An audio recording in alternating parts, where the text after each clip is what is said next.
Hello guys, আসসালামু আলাইকুম। দেখেন কি একটা অবস্থা, একটা নৌকা থেকে একটা চার্জার ইজি বাইকটা নিচে নামাইতেছে এবং কি কতটা রিস্কের সাথে নিচে নামাচ্ছে। সম্পূর্ণ ভিডিওটা দেখুন আর দেখুন যে নৌকাটা থেকে কিভাবে নামানো হচ্ছে। একটুর জন্য চার্জারটা বেঁচে গেল ইজি বাইকটা। আপনাদের হচ্ছে যে কেউ আপনারা এরকম করে এত রিক্সে পারাপার করবেন না। যারা আপনারা নিত্য নতুন ভিডিওর জন্য আমাদের চ্যানেলে ওয়েটিংয়ে থাকেন যে নতুন একটা কবে ভিডিও আপলোড দিবে, তাদের জন্য কথা হচ্ছে যে কি আপনারা আমাদের চ্যানেলটাকে সাবস্ক্রাইব করে রাখুন। আমরা ভিডিও আপলোড দেওয়ার সঙ্গে সঙ্গে সবার আগে আপনার কাছে নোটিফিকেশন পৌঁছে যাবে, যার ফলে আপনি সবার আগে ভিডিও পাবেন।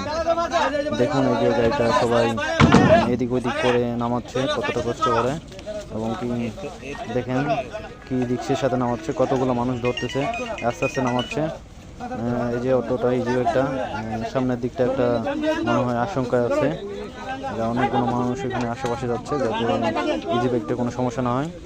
এই যে নামে যাচ্ছে, যে মনে হয় সামনের দিকে বাড়ি খাবে আমার এই যে।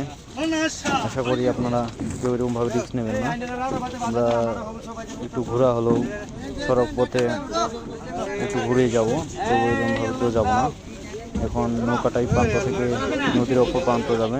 এই যে মানুষগুলো উঠতেছে, কেননা এদিকে প্রচুর পরিমাণ নদী থাকার কারণে যেখানে সেখানে মানে হয়তোবা সরকারের সেরকমভাবে ব্রিজ দেওয়া সম্ভব হয়নি, কেননা এই অঞ্চলটা হচ্ছে একটা হাওর অঞ্চল, একটা হাওর অঞ্চলের ভিডিও। যদি আপনাদের ভিডিওগুলো আমাদের ভালো লেগে থাকে অবশ্যই আপনারা সবার আগে ভিডিও পেতে আমাদের চ্যানেলটি সাবস্ক্রাইব করে রাখবেন, যার ফলে আপনি সবার আগে ভিডিওগুলো পাবেন। মূলত আমাদের এই চ্যানেলটা হচ্ছে হারভেস্টারের জন্য। যখন আমি এদিকে আসছি অবশ্য হাওরে ধান কাটার জন্য, এবং দেখছি যে দৃশ্যটা আসলে একটা দেখার মতো দৃশ্য এবং সতর্ক করার মতো একটা দৃশ্য।